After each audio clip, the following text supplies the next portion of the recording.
Descubra uma terra linda de castelos encantadores, cidades antigas e longas praias de areia. Descubra uma história de reis visionários, exploradores corajosos e líderes dedicados. Descubra um povo de tradições orgulhosas, fé forte e calor humano genuíno. Descubra um país inesquecível. A International Video Network dá as boas-vindas a você neste tour de vídeo por Portugal, terra das descobertas. Portugal continental fica no extremo sudoeste da Europa, na faixa ocidental da Península Ibérica. Portugal faz fronteira ao norte e a leste com a Espanha. Ao sul e ao oeste está o Oceano Atlântico. Suas fronteiras foram estabelecidas em 1297, tornando um dos países mais antigos da Europa. Portugal continental é dividido em 7 regiões, cada uma com suas paisagens, tradições e encantos.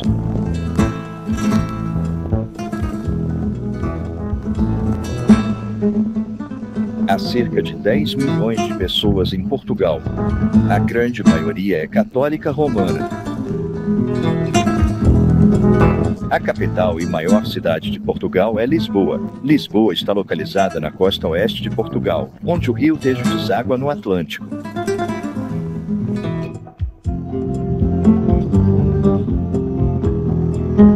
A história de Lisboa está gravada nas pedras de seus castelos, igrejas, casas e pátios antigos, museus e de sua arquitetura inovadora.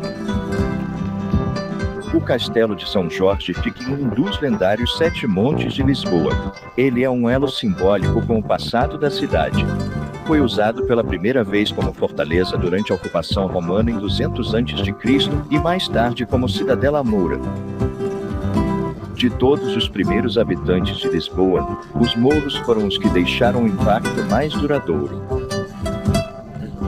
A presença deles ainda é sentida na vizinha Alfama, com suas ruas estreitas e sinuosas, praças de paralelepípedos e varandas de ferro.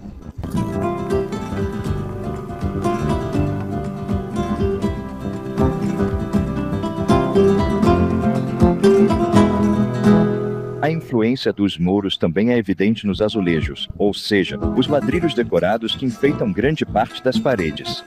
Eles retratam cenas religiosas, mitológicas ou históricas. O Museu Nacional do Azulejo está localizado no antigo Mosteiro da Madre de Deus.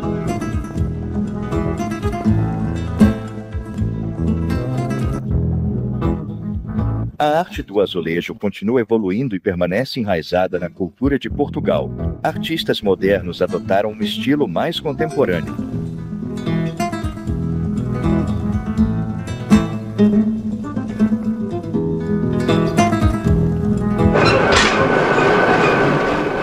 Os azulejos são produzidos e vendidos em muitas fábricas de cerâmica espalhadas por todo o país. Na fábrica de azulejos Santana, em Lisboa, métodos tradicionais são utilizados e cada azulejo ainda é pintado totalmente à mão. A Santana também produz outros belos itens de barro.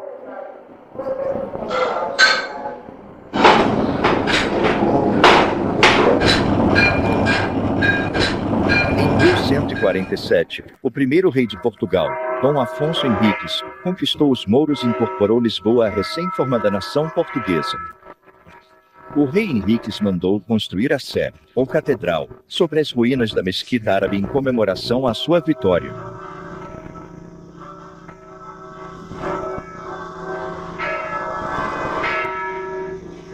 Seu interior eclético abriga uma nave românica, capelas góticas e um coro barroco. A maior glória da cidade veio nos séculos XV e XVI, um período conhecido como a Era dos Descobrimentos. Essa era foi iniciada pelo terceiro filho do rei João I, o infante Dom Henrique, conhecido como Henrique, o Navegador. Uma homenagem moderna ao infante ergue-se acima do rio, no bairro de Belém, em Lisboa, o Monumento aos Descobrimentos. –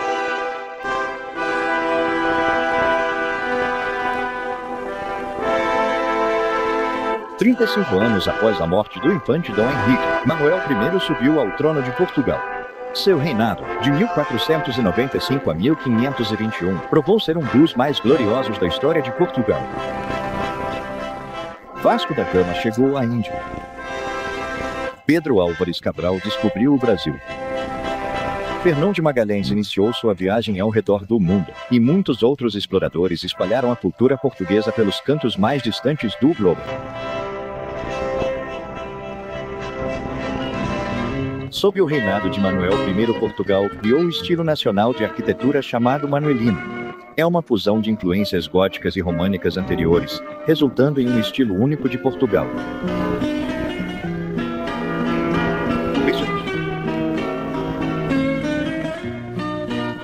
Exemplo do estilo manuelino é o Mosteiro dos Jerônimos, em Lisboa.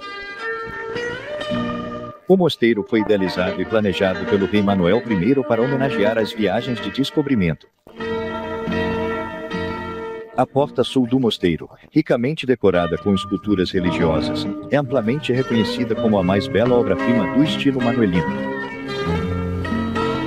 O mosteiro recebeu o nome do santo padroeiro do rei, São Jerônimo, cujo símbolo, o leão, aparece por toda parte. Dentro da igreja, encontram-se os túmulos de Vasco da Gama e do grande poeta nacional, Camões. Camões, que viveu no século XVI, escreveu o poema épico Os Lusíadas, que glorifica os descobrimentos. A Torre de Belém ergue-se majestosamente às margens do rio Tejo, em frente ao mosteiro. Esta fortaleza foi construída em 1515 para proteger a entrada marítima da capital portuguesa.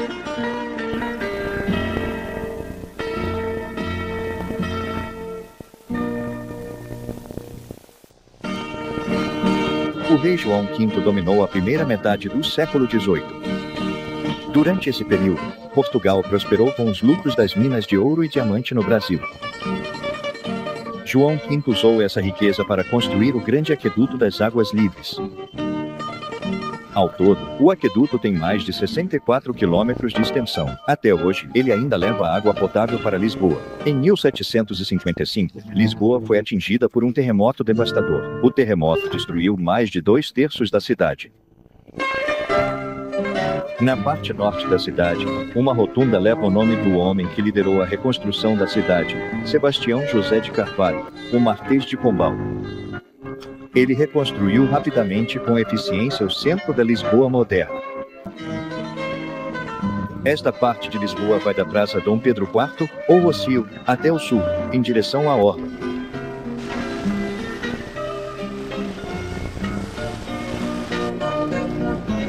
Pessoas de todas as idades se reúnem.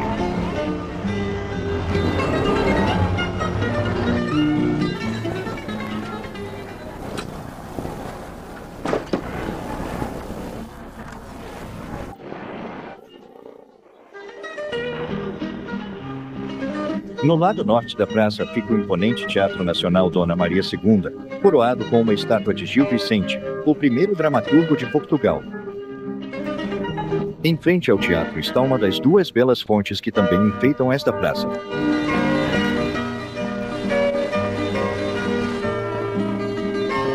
O Distrito Comercial de Lisboa, a Baixa, é um conjunto de ruas em grade ao sul do Rossio. Muitas ruas fecham ao trânsito e artistas de rua entretem multidões.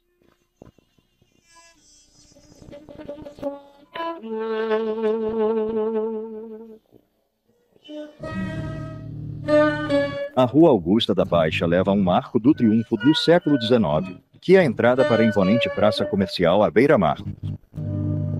Ela é conhecida como Praça do Cavalo Negro por causa da estátua de José I, que o Marquês de Pombal ergueu para homenagear seu patrono. A praça é cercada por edifícios governamentais do século XVIII, que incluem a Bolsa de Valores de Lisboa. Foi nesse local que o rei Dom Carlos e seu filho mais velho foram assassinados em 1908. A morte deles levou ao fim da monarquia em Portugal. Em 1910, Lisboa tornou-se a capital de uma nova república. Marcada por estabilidade política, ela caiu em um golpe militar em 1926. Antônio Salazar liderou o país pelos 40 anos seguintes.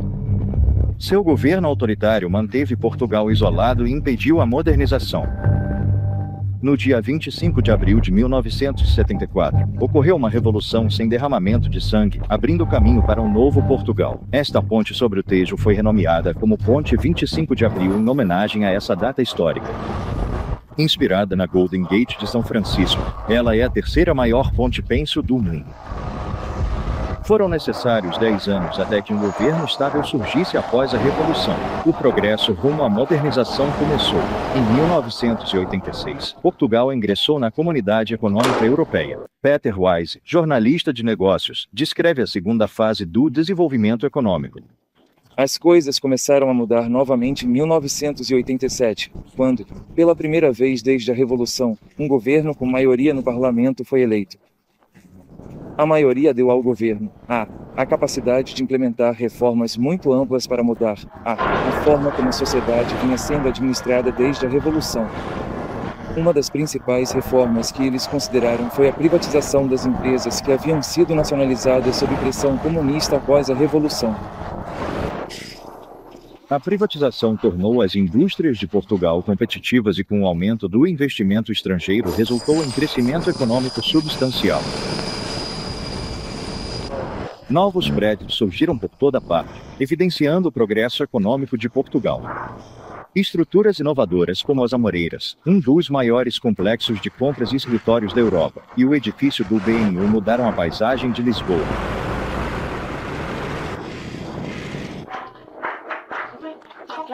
A região do Bairro Alto é o centro da vida noturna de Lisboa. Das suas ruas estreitas, ouvem-se os acordes melancólicos do fado, a música tradicional de Portugal. Não, outro muito bonito.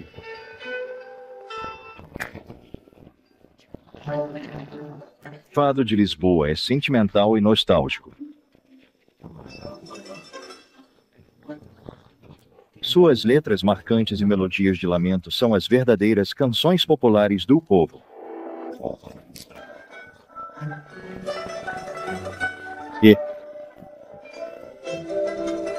O cantor é acompanhado por uma viola, um violão e a guitarra portuguesa, um instrumento de 12 cordas descendente do alaúde. Vou encontrar novos sucessos agora. Já passamos no tudo, não pode ser difícil. Puxando esse cara um pouco. Vou encontrar novos sucessos agora. Já passamos por tudo. Adeus.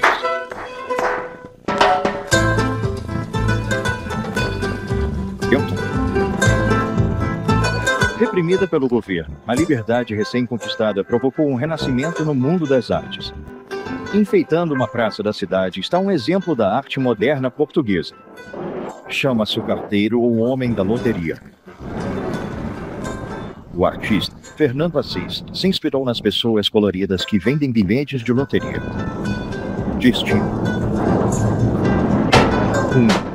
Laranjinha dos Santos, outro artista contemporâneo, descreve seu trabalho e suas influências. Não acho que fui muito influenciado, mas é claro que tive minhas influências. Na minha juventude, foi Milau. Você ainda pode ver essa influência hoje no meu trabalho, nas formas enormes, arredondadas e altamente polidas. Depois, talvez em Remora, porque tenho uma tendência a construir minhas figuras sentadas, com cabeças pequenas e poses interessantes. O restante das influências vem de dentro de mim. Apesar de todas as mudanças, Lisboa mantém uma qualidade tranquila e do velho mundo. Os pontes do século XIX ainda são parte vital do sistema de transporte da cidade. Só um segundo. O elevador de Santa Justa, uma torre gótica fantasiosa criada pelo próprio Eiffel, transporta pessoas da Baixa até o bairro Alto.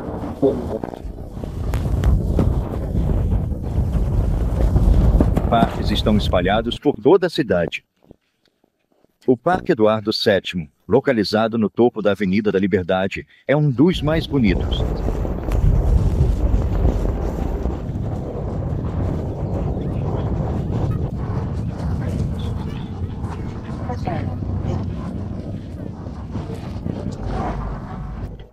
Lisboa é rica em pequenos cafés e restaurantes, movimentados desde a manhã até tarde da noite. O vizinho Oceano Atlântico oferece uma abundância de pratos de frutos do mar.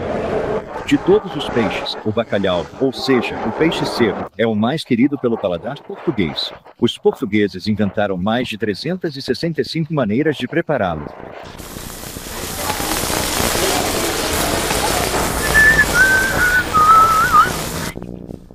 Sardinhas assadas na brasa também são muito populares.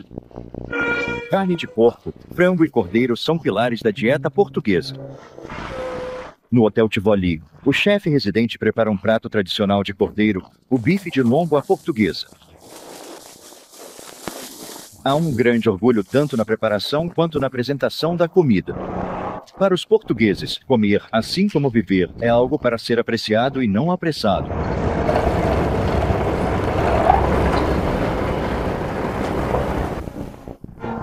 Coloca esse fio. Lisboa é um lugar cheio de cores, especialmente durante a época de festas.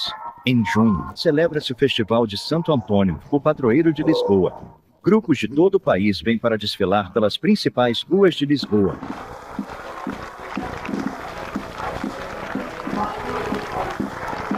Sinto que precisamos de mais amor. Eles deram trabalho. Obrigado.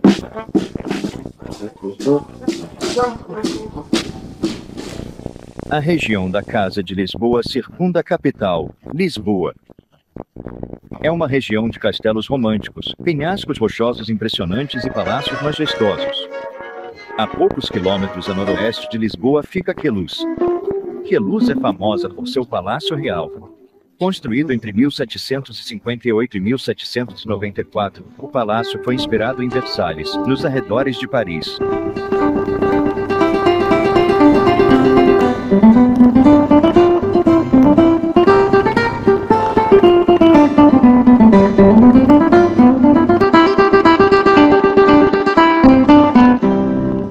O palácio e seus jardins têm um charme intimista.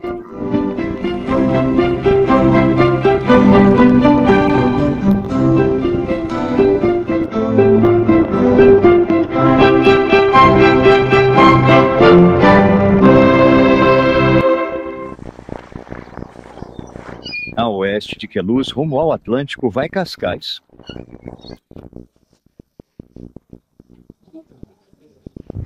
Durante anos, os ricos e famosos foram atraídos para Cascais por causa de sua beleza. No entanto, o verdadeiro espírito da cidade está na comunidade local de pescadores. Os métodos de pesca permaneceram os mesmos por séculos. Ao retornarem após um dia no mar, os pescadores levam sua pesca para o leilão central do mercado de peixes.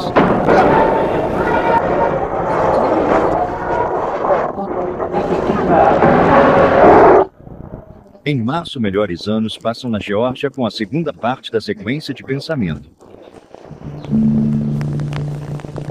Há várias igrejas encantadoras em Cascais, incluindo a Igreja de Assunção do século XVII. No centro do altar dourado está uma estátua de Nossa Senhora da Assunção, que dá nome à igreja. As paredes são decoradas com azulejos do século XVIII que retratam eventos da Bíblia. Seguindo para o norte ao longo da costa, um planalto rochoso se projeta, caindo abruptamente 60 metros até o mar, o Cabo da Roca, o ponto mais ocidental do continente europeu. Um farol construído em 1772 orienta os navegantes. As palavras do poeta português do século XVI, Camões, evocam a herança marítima do país. Aqui é onde a terra acaba e o mar começa. A leste fica a romântica cidade de Sintra. Seus bosques exuberantes e palácios grandiosos inspiraram o poeta inglês Lord Byron a descrever a região como um glorioso Éden. Sintra ostenta 3 palácios. O mais antigo, o Castelo dos Mouros, está situado em 2 picos da Serra de Sintra. Das muralhas desse castelo há uma vista magnífica da cidade antiga. O destaque é o antigo Palácio Real, o Palácio Nacional. A maior parte do edifício remonta ao reinado de Manuel I, que ampliou o palácio e o enriqueceu com decorações manuelinas. Dominando a cidade do alto da Serra de Sintra está o Palácio da Pena. Este palácio de conto de fadas data de 1839, quando o rei Fernando adaptou as ruínas de um antigo mosteiro para servir como residência de verão. O arquiteto, Barão von Ischewech, ajudou a criar a grandiosa visão do rei. O resultado é um castelo bávaro, belamente adornado com minaretes árabes, torres góticas, janelas manuelinas e uma cúpula renascentista. O pórtico do Tritão é decorado com uma extravagante ornamentação marítima manuelina. O Palácio da Pena é um exemplo clássico da arquitetura portuguesa do período romântico.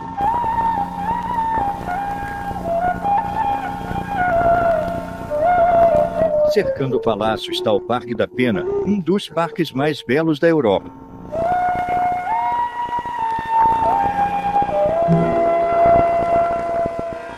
Ao norte de Sintra fica a cidade de Mafra. O centro de Mafra é dominado por uma enorme obra-prima arquitetônica conhecida como o Convento de Mafra. Erguido no século XVIII, esse edifício abriga uma basílica, um convento e um palácio. A construção contou com mais de 50.000 trabalhadores e levou 18 anos para ser concluída. O destaque desse complexo é uma magnífica igreja barroca. O interior é ricamente decorado com mármore colorido e polido, baixos relevos e 6 órgãos. Os toques do seu famoso carrilhão enchem o ar.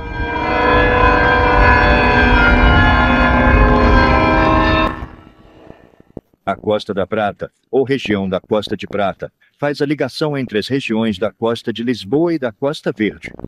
Ela é composta pelas províncias da Extremadura e da Beira Litoral. É uma terra de cultura milenar e milagres.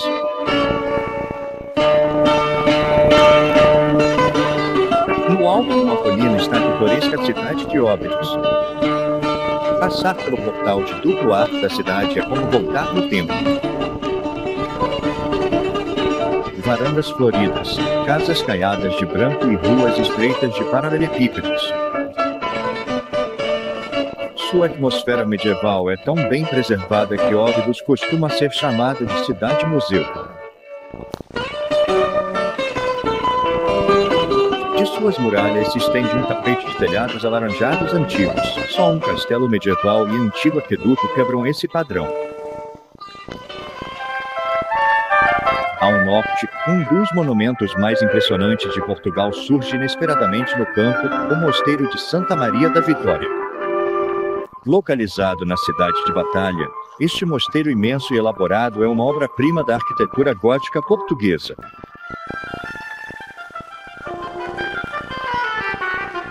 Os arcos góticos do portal principal se elevam até uma escultura de Cristo no trono, cercado pelos 4 evangelistas.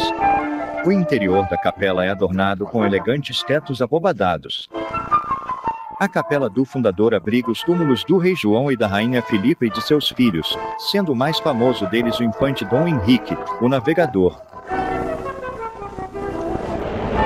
Perto de Batalha está o mundialmente famoso Santuário Católico Romano de Fátima. Acredita-se que, em 13 de maio de 1917, a Virgem Maria apareceu para 3 crianças camponesas que cuidavam de suas ovelhas. Desde então, milhões de peregrinos de todo o mundo vêm até aqui para prestar homenagem à Virgem Maria.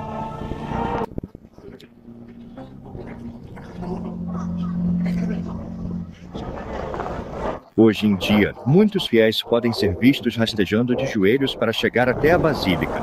Ao lado da Basílica está o coração do santuário, a Capela das Aparições. Foi neste local que se diz que a Virgem Maria apareceu. Ao norte de Fátima, em meio às colinas verdes, estão as ruínas de uma cidade romana do primeiro século. Conímbriga é o local da maior ruína romana escavada em Portugal. Restos de casas surpreendentemente grandes, belíssimos mosaicos no chão, banhos públicos e um aqueduto estão todos cuidadosamente preservados.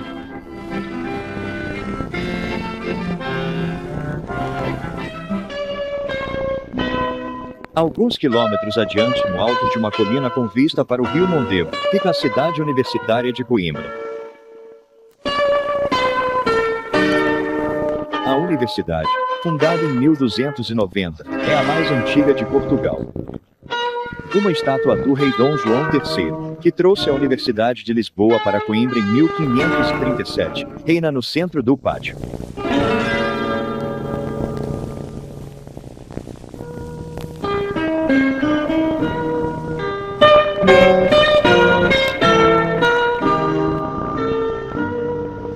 O complexo acadêmico é a biblioteca universitária. Suas 3 magníficas salas barrocas são revestidas com ébano brasileiro, decoradas com motivos originais e repletas de 100.000 livros raros com estampas douradas. Muitas das tradições da universidade continuam sendo observadas até hoje. Ainda é possível ver alguns estudantes vestidos com capas pretas, o traje acadêmico tradicional desde a Idade Média. As fitas coloridas identificam o curso de cada estudante. Azul escuro significa letras ou línguas. Um pouco ao norte de Coimbra está uma montanha famosa por sua floresta luxuosa, o Bussaco.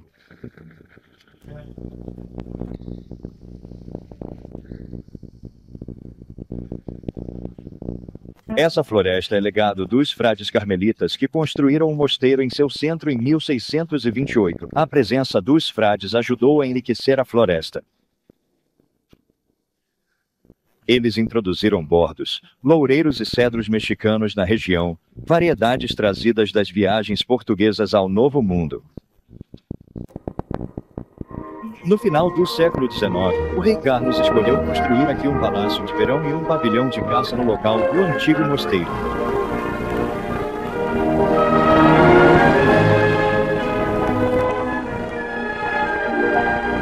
Seu interior é ricamente decorado.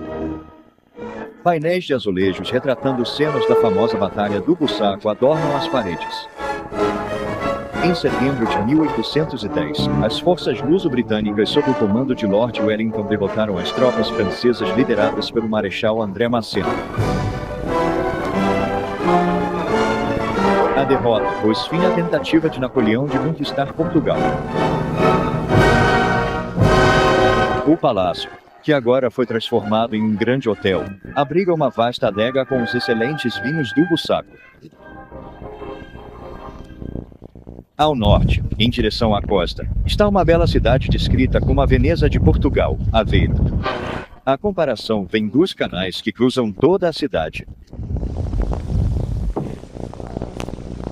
Esses canais desaguam em uma vasta lagoa que se estende para o interior a partir da costa. Esses barcos são usados para coletar algas marinhas para adubo. Há séculos, os pescadores daqui tiram seu sustento do mar. A pesca do dia é vendida todas as manhãs no mercado de peixe local.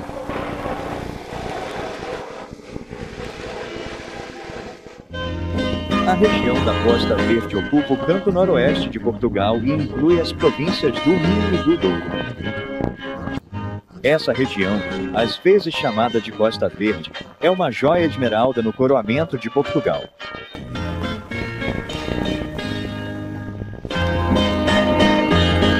A província do Minho é uma terra rica em folclore, artesanato e festas tradicionais. Seu povo é profundamente religioso e trabalhador.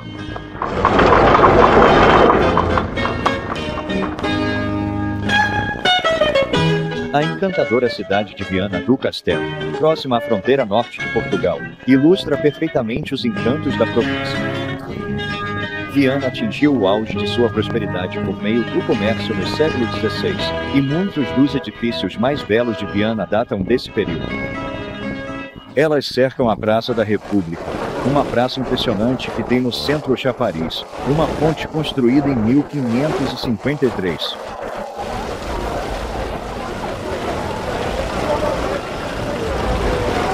De frente para a fonte está o antigo Paço Municipal, construção gótica do século XVI.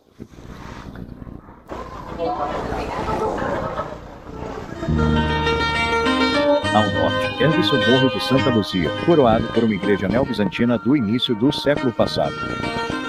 A Basílica de Santa Luzia foi inspirada na Sacré-Cœur de Paris. Ao sul de Viana do Castelo fica a pequena cidade mercantil de Barcelos. Localizada às margens do Rio Cavado, ela é conhecida não apenas por seus monumentos históricos, belos jardins e feira semanal de artesanato, mas também por ser o lar do símbolo português da sorte, o Galo de Barcelos. Segundo uma lenda do século XIII, um homem condenado disse a um juiz que um galo assado se levantaria e cantaria para provar sua inocência. Para o espanto do juiz, o galo realmente se levantou e cantou, e o homem foi libertado. Uma cruz monumental do século XV está erguida no local do milagre. A cruz está localizada nas ruínas do Palácio dos Duques de Bragança, que hoje é um museu arqueológico a céu aberto. Barcelos tem uma das maiores feiras semanais do país. Acho que não. Acho que entendi. Eu moro no 7º andar. Com o metrô, eu faço ar. Se isso chegar até a senhora, eu te mato. A oeste de Barcelos, cercada por colinas verdes ondulantes, está a cidade religiosa de Braga. No século XII, Braga foi designada como sede de uma recém-criada arquidiocese. Dizia-se que os arcebispos tinham mais poder do que os reis, o legado deles, igrejas e palácios magníficos. Eles também impregnaram a cidade com um forte espírito religioso, que ainda pode ser sentido hoje. A cidade possui mais de 300 igrejas e suas capelas estão constantemente iluminadas com velas votivas. Lojas próximas vendem uma grande variedade de artefatos religiosos. A igreja mais antiga e famosa é a Sé. A Sé é um edifício imponente, com seu elaborado pórtico gótico decorado com colunas delicadas.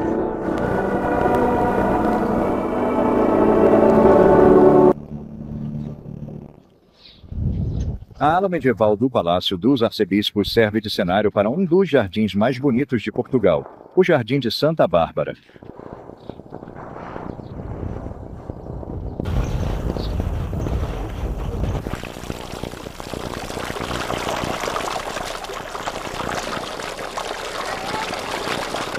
O povo de Braga é considerado muito religioso. Sua fé é exibida de forma marcante durante o festival em homenagem ao santo padroeiro, São João. Essa celebração acontece em junho. O evento principal é uma procissão em que a imagem do santo padroeiro, junto com outras imagens religiosas, é carregada pelas ruas da cidade.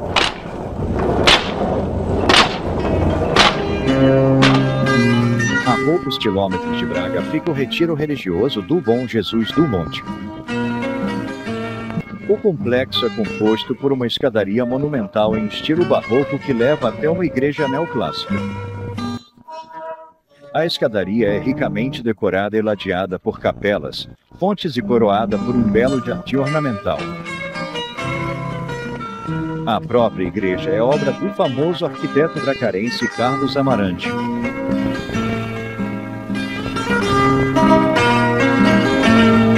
O interior tem design simples e é formado em cruz latina. Guimarães, uma movimentada cidade industrial, fica ao pé de uma cadeia de montanhas a sudoeste de Braga. Esta cidade foi a primeira capital de Portugal. Ela é dominada pelo castelo do século X, onde nasceu Afonso Henriques, o primeiro rei do país, em 1110. Afonso foi batizado na encantadora e pequena igreja de São Miguel, no gramado em frente a esse castelo. Em 24 de junho de 1128, em um campo próximo a Guimarães, o jovem Afonso derrotou o exército de sua mãe e estabeleceu a independência desta região. Ele se declarou rei em 1139 e começou a formar o que hoje é Portugal. O monumento a Afonso Henriques está localizado na entrada do castelo.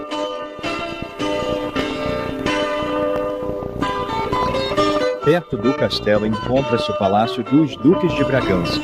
Este palácio do século XV foi construído pelo primeiro duque, Dom Afonso. Hoje, O palácio é um museu do modo aristocrático do século XV.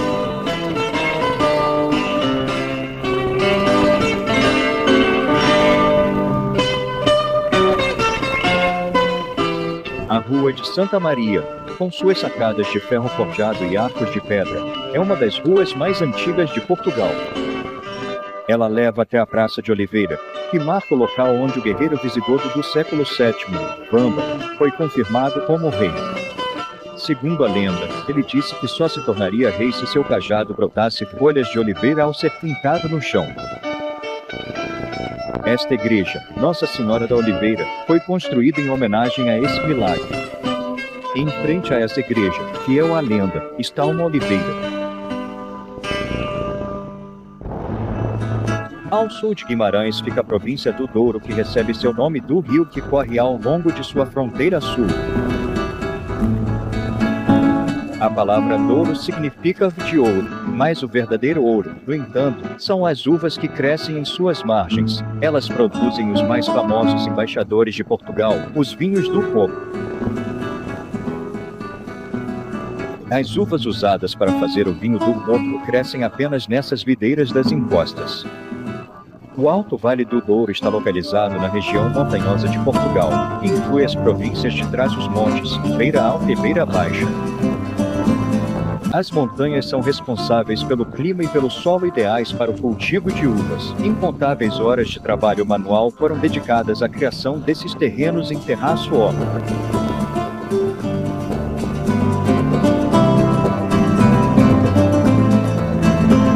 A colheita do vinho do Porto geralmente começa no final de setembro e vai até início de novembro. O processo do vinho começa no momento em que as uvas chegam às vinícolas localizadas nas proximidades. Na primavera, o vinho é transportado de caminhão ou trem para as caves de Vila Nova de Gaia, um subúrbio do outro lado do rio em relação ao porto. No passado, os tonéis de vinho jovem eram levados rio abaixo em barcos de vela de formato quadrado conhecidos como barcos rabelos. Esses barcos aposentados ainda podem ser vistos atracados no Rio Douro.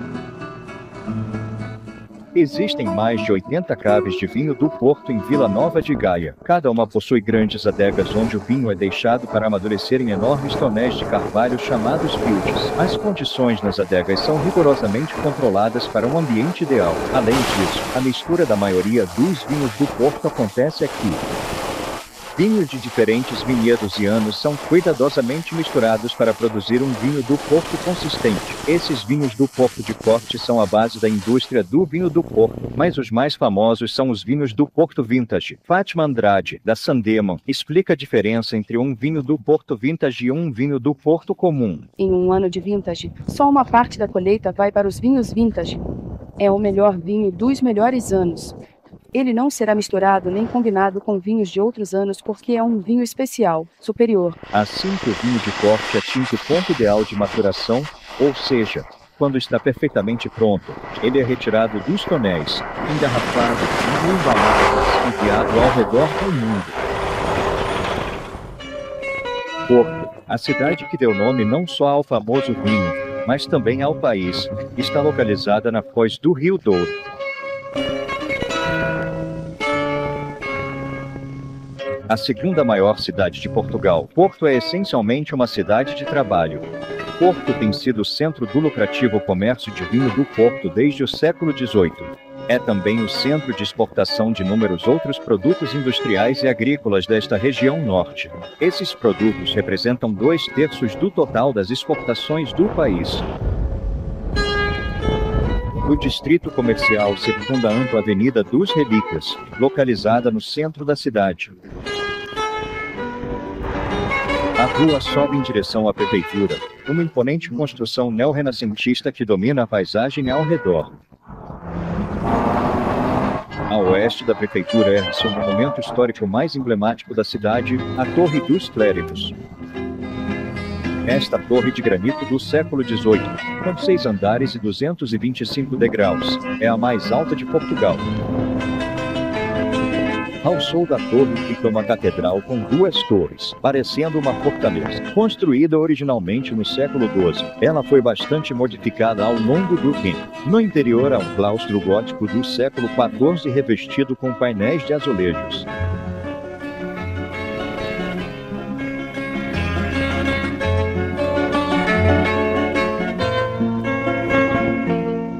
Alguns quarteirões a leste da catedral está o Palácio da Bolsa, do século XIX, que abriga a Bolsa de Valores da cidade.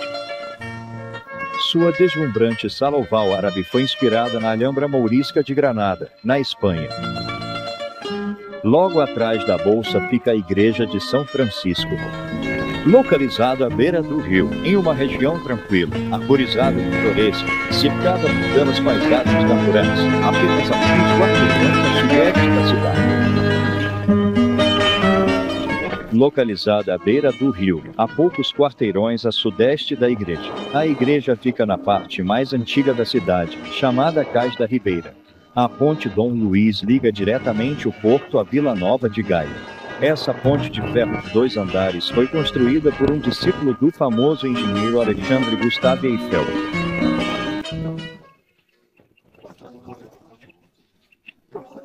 Apesar do apelido de Cidade do Trabalho, o povo do Porto também encontra tempo para se divertir. Isso é ainda mais evidente durante a principal festa da cidade em homenagem a São João. Seguindo uma tradição de anos, as pessoas vão para as ruas e se batem de brincadeira com molhos de alho poró, hoje em dia, com martelinhos de plástico.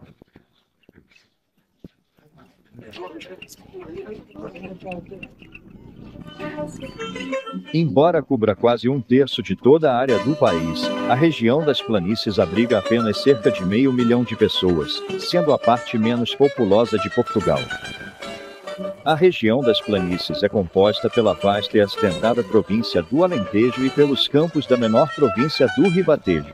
A cidade mercantil de Santarém, capital do Ribatejo, fica no topo de uma colina rochosa com vista para o rio Tejo. Na parte mais antiga da cidade está a Igreja da Graça, do século XIV, famosa por este magnífico vitral em forma de rosa. Perto dali há um parque esplêndido emoldurado por muralhas antigas do castelo, Fortes do Sal.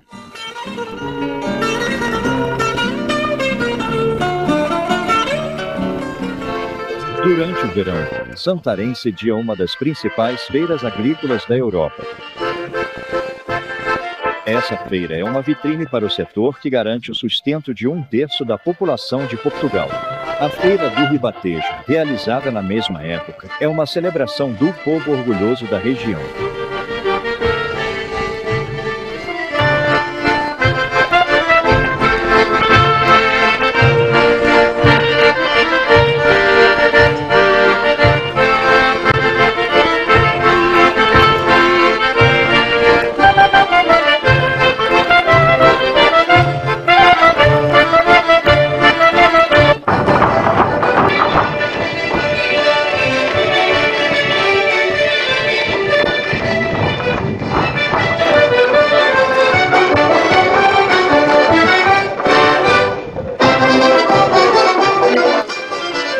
O jornalista português João Paulo Diniz fala sobre uma dessas danças que é única desta região. O fandango é algo muito típico desta província de Portugal, o Ribatejo. Então o fandango é uma espécie de desafio entre 2 homens que estão interessados na mesma mulher. E esses homens tentam dar o seu melhor para, você sabe, fazer a melhor apresentação para chamar a atenção dessa jovem.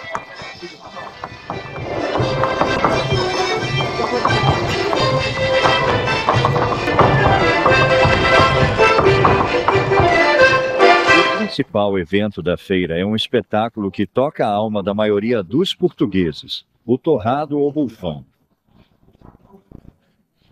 Chame sua mãe, orgulho de você. Como se sente? Não olhe para trás. Popular em Portugal desde o século XVII.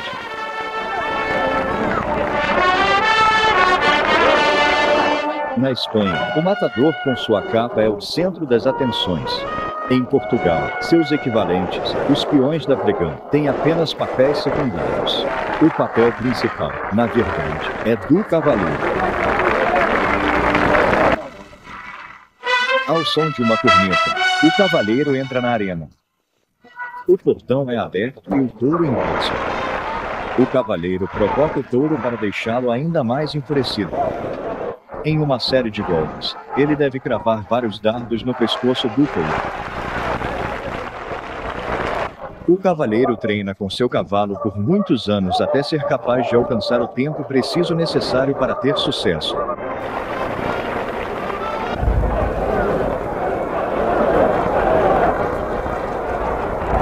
Após o último dardo ser colocado, o cavaleiro sai sob aplausos da plateia. O próximo evento da tourada é exclusivamente português. 8 homens, chamados forçados, enfrentam um touro em fila indiana.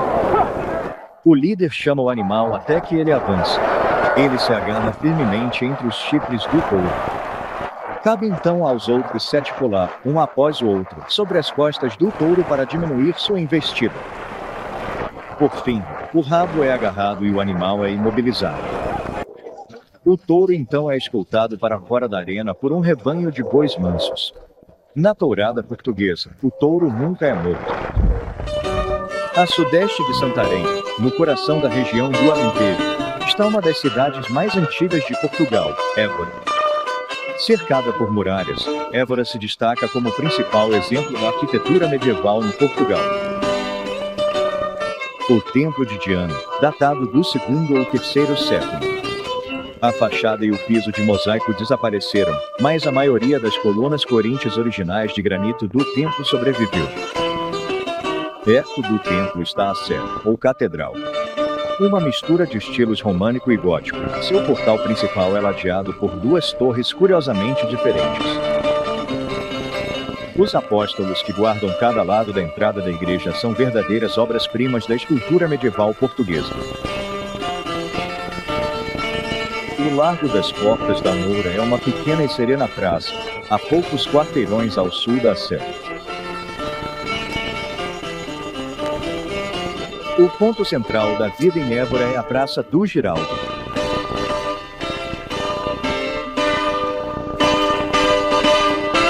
No extremo norte da praça está a Igreja de Santo Antônio, que foi construída durante o século XVI. Ali perto fica a Igreja e Convento de Loulé. Atualmente, funciona como uma pousada estatal. As pousadas são uma rede de pequenos hotéis de destaque em Portugal, onde se pode vivenciar um autêntico sabor da história e do cotidiano do país. Cada pousada reflete móveis, decoração e objetos de arte que são tipicamente exclusivos e únicos daquela região. Existem 2 tipos de pousadas, regionais e históricas. As pousadas regionais foram escolhidas em locais de excepcional beleza natural. As pousadas históricas estão localizadas em castelos, conventos, palácios ou fortalezas restauradas. A culinária das pousadas também reflete as tradições e ingredientes locais. As pousadas adquiriram uma merecida reputação pela qualidade do vinho e da comida que servem.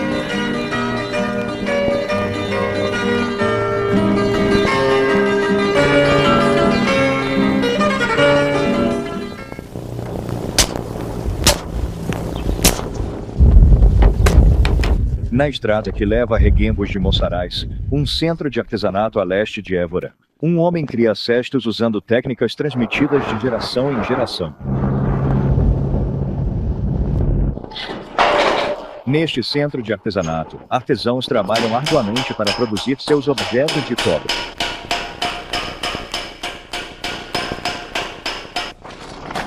Na fábrica alentejana de Benefícios, são feitos tapetes tradicionais tecidos à mão. Esta fábrica é uma das poucas que mantém viva a tradição artesanal.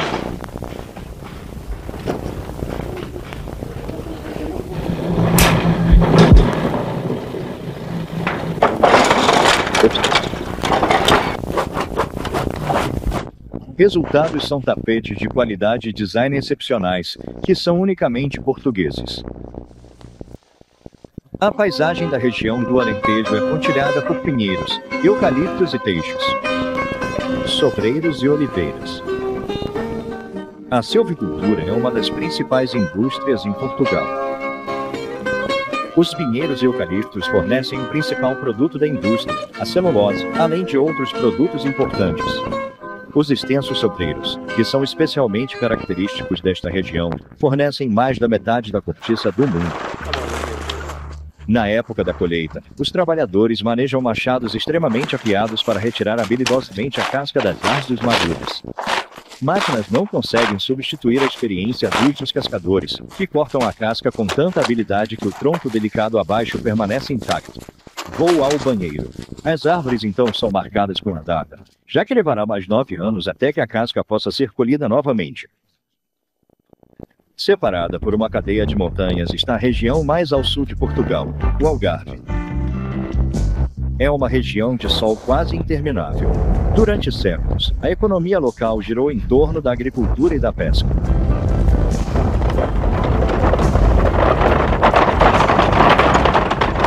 Recentemente, o aumento da popularidade da região como principal destino de férias trouxe uma nova indústria, o turismo. O nome da região vem da palavra árabe Algar, que significa oeste. Outros sinais visíveis da influência moura são os nomes das cidades, que têm o prefixo AL, as casas caiadas de branco, que pela tradição devem ser pintadas 2 vezes por ano, e as tradicionais chaminés rendadas que enfeitam essas casas.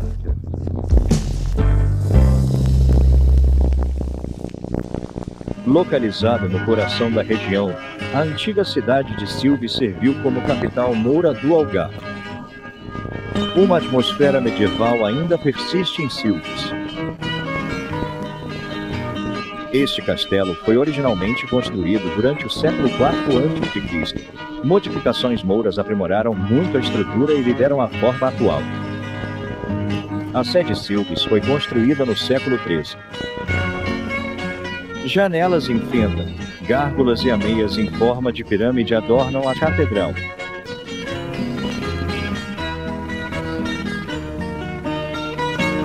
A capital costeira do Algarve é a cidade de Faro, localizada a sudeste de Silves. O Arco da Vila é a entrada para o centro histórico da cidade. A alguns quarteirões ao norte está localizada uma das igrejas mais bonitas de Faro, a Igreja do Carmo. O interior da igreja é ricamente decorado com entalhes do século XVIII. Por uma entrada lateral, encontra-se a macabra Capela dos Ossos. Essa abóbada foi construída com os crânios e ossos de monges e paroquianos.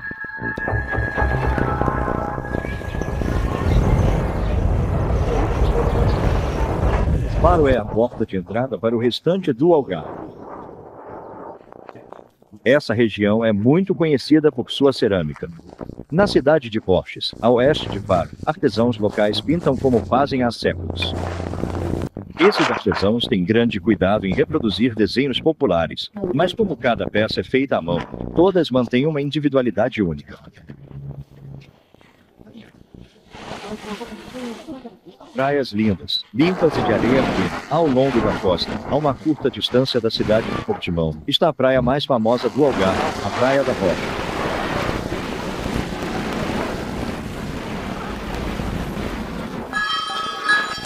Afastando-se da costa, o interior tem pequenos prados.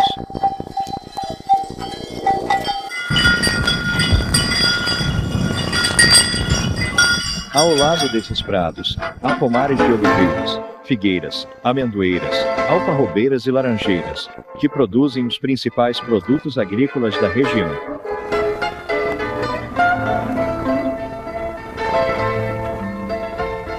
Lagos é uma comunidade litorânea, história rica. Foi o principal estaleiro e porto de onde partiram os primeiros exploradores. Perto do porto há uma estátua do infante Dom Henrique, o navegador que liderou os primeiros exploradores.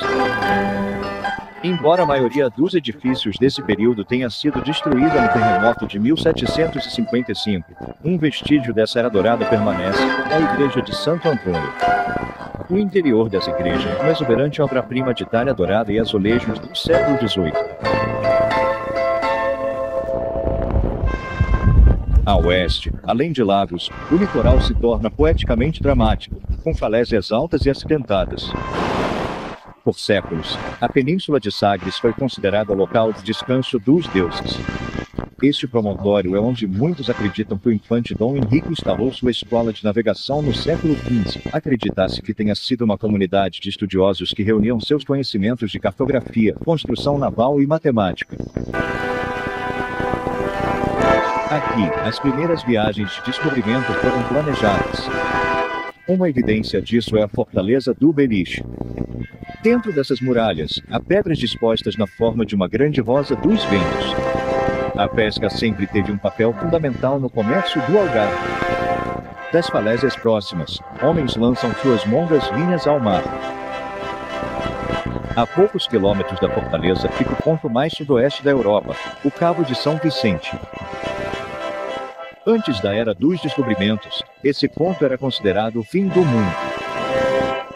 No extremo do cabo está o segundo farol mais potente da Europa. Essa ampla torre branca, coroada de vermelho, projeta um feixe de luz a 60 milhas mar adentro.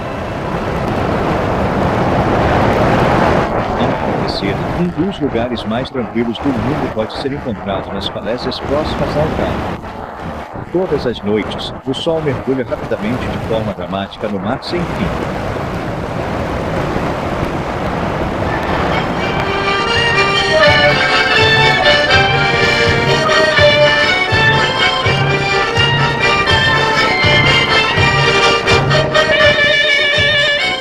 Portugal é uma terra cheia de tesouros esperando para serem descobertos.